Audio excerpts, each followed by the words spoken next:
Assalamualaikum warahmatullahi wabarakatuh. Bismillahirrahmanirrahim. Alhamdulillahilladzi an'ama alaina bi ni'matil imani wal islam. Assalatu wassalamu ala asyrafil anam sayyidina wa maulana Muhammadin wa ala alihi wa sahbihi ajma'in, amma ba'du. Para pendengar yang setia Izalatul Jahli Channel, marilah kita bersama mengkaji tentang agungnya peristiwa Nabi Ibrahim, awal mula diberlakukannya udhiyah, suatu peristiwa agung yang perlu kita teladani pada hari raya Idul Adha adalah perjuangan Nabi Ibrahim alaihissalam, yang dengan pengorbanannya telah berhasil mewariskan monumen ibadah haji dan syariat penyembelihan hewan kurban bagi orang-orang mukmin sampai saat ini. Pada hari yang bersejarah ini, kita diingatkan kepada perjuangan dan pengorbanan Nabi Ibrahim alaihissalam, juga nabi-nabi yang lain, dalam menghadapi setiap tantangan dan cobaan, baik yang datang dari dalam diri maupun dari masyarakat dan lingkungan hidupnya. Dari sejarah itu kita mendapat pelajaran bahwa semakin kuat iman seseorang, semakin berat pula cobaan dan ujian. Bak sebuah pohon semakin besar dan tinggi menjulang, semakin keras pula angin yang menerpanya. Pendengar yang setia, perjuangan dan pengorbanan Nabi Ibrahim terhadap kaumnya supaya beriman dan mentauhidkan Allah amatlah besar. Bertahun-tahun ia berjuang membasmi pemahaman syirik dan macam-macam kebatilan yang merata di kalangan kaumnya. Tetapi tantangan dan ancaman semakin hebat, dan perlawanan dari Raja Namrud pun semakin keras dan kejam. Akhirnya atas petunjuk Allah, Nabi Ibrahim beserta istri dan anaknya Ismail meninggalkan negeri dan kaumnya, hijrah ke suatu lembah yang terpencil dan kering lagi gersang, tapi dapat menjanjikan harapan untuk meneruskan perjuangan, yaitu negeri Mekah. Selang berapa lama di tempat yang baru itu, Nabi Ibrahim kembali diuji oleh Allah Subhanahu wa taala. Dia bermimpi Allah memerintahkannya untuk menyembelih Ismail, putra tunggal yang amat dicintainya. Sehari sesudah mendapat mimpi itu, Nabi Ibrahim merenungkan mimpinya. Apakah benar-benar datang dari Allah atau bukan? Karenanya hari itu disebut Yaumut Tarwiyah, hari perenungan dan pemikiran. Pada hari kedua barulah ia yakin bahwa mimpi itu betul-betul dari Allah, sehingga hari itu dinamakan Yaumul Arafah, hari mendapatkan pengetahuan dengan sadar.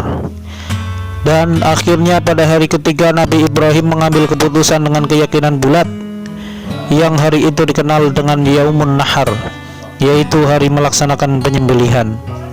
Ketika detik-detik pengorbanan yang dramatis itu akan berlangsung, terjadilah dialog antara ayah dan anaknya yang amat menggugah hati dan perasaan, sebagai contoh ketabahan dan kokohnya iman dan takwa mereka kepada Allah.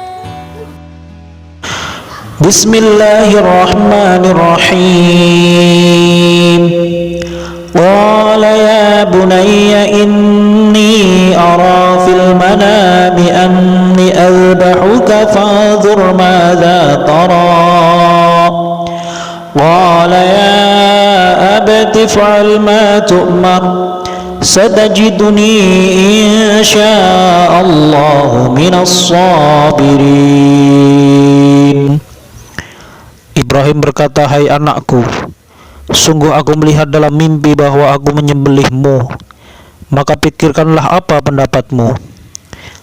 Ia menjawab, "Hai ayahku, kerjakanlah apa yang diperintahkan Allah kepadamu. Insya Allah ayah akan mendapatiku termasuk orang-orang yang sabar." Quran Surah As-Saffat ayat 102.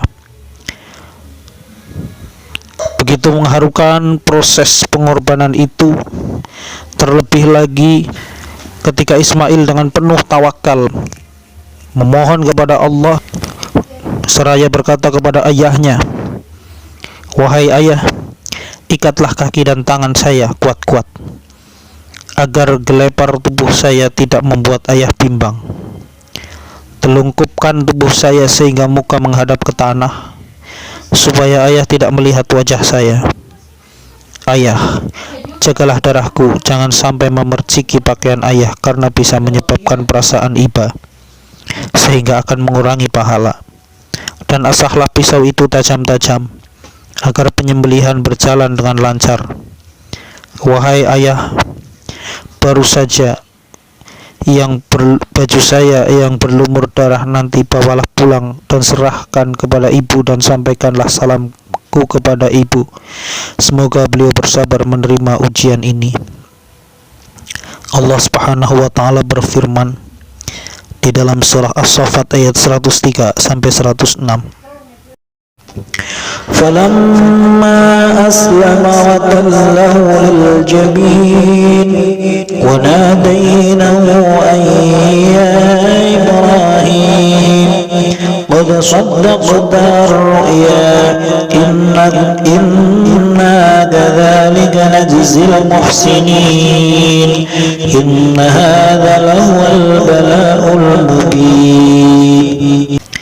Maka tatkala keduanya telah berserah diri dan Ibrahim telah merebahkan Ismail, meletakkan pipinya di atas tanah, lalu kami panggil ia, wahai Ibrahim, telah engkau turuti perintah itu, demikianlah kami akan membalas orang-orang yang berbuat baik. Ketahuilah bahwa perintah ini tiada lain hanyalah ujian yang nyata. Apakah Ismail jadi disembelih? Tidak. Bukan itu tujuan perintah Allah. Nabi Ibrahim akhirnya dilarang menyembelih putranya setelah nyata ia lulus dari ujian yang sangat berat itu. Sebagai gantinya Allah memerintahkan Ibrahim untuk menyembelih binatang kurban, dan sejak itu maka sebagai tanda syukur beliau kepada waktu yang tertentu secara kontinu menyembelih hewan untuk ibadah kurban. Kemudian amaliyah ini ditingkatkan oleh seorang nabi keturunan beliau, yaitu Muhammad sallallahu alaihi wasallam, sebagaimana diriwayatkan dalam suatu hadis, qalu ya Rasulullah ma hadhil adahi, qala sunnatu abikum Ibrahim, qalu ma lana minha, qala bikulli sya'ratin hasanatun, rawahu Ahmad wa Ibni Majah. Para sahabat bertanya kepada Rasulullah, apakah kurban itu? Nabi menjawab, itulah sunnah yang dijalankan oleh bapakmu Ibrahim. Mereka bertanya lagi, apa keuntungan kurban itu bagi kita? Nabi menjawab, pada tiap-tiap helai bulunya dihitung menjadi suatu kebaikan. Hadis riwayat Ahmad dan Ibnu Majah. Jadi jelaslah bagi kita bahwa yang perlu bagi kita pada saat-saat ini adalah meninjau kembali apa arti dan makna kurban bagi masing-masing pribadi dan keluarga kita. Pengorbanan apa yang telah kita lakukan demi terwujudnya cita-cita hidup kita sebagai hamba Allah yang muslim dan mukmin.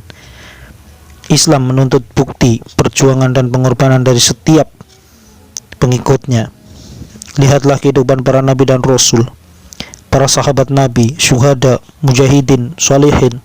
Tak satu pun di antara mereka sepi dari perjuangan dan pengorbanan, baik dalam bentuk moral maupun material. Bahkan jiwa dan raga telah mereka serahkan sepenuhnya untuk Allah Subhanahu wa taala. Kiranya hanya sekian yang bisa saya sampaikan, mudah-mudahan bermanfaat. Assalamualaikum warahmatullahi wabarakatuh.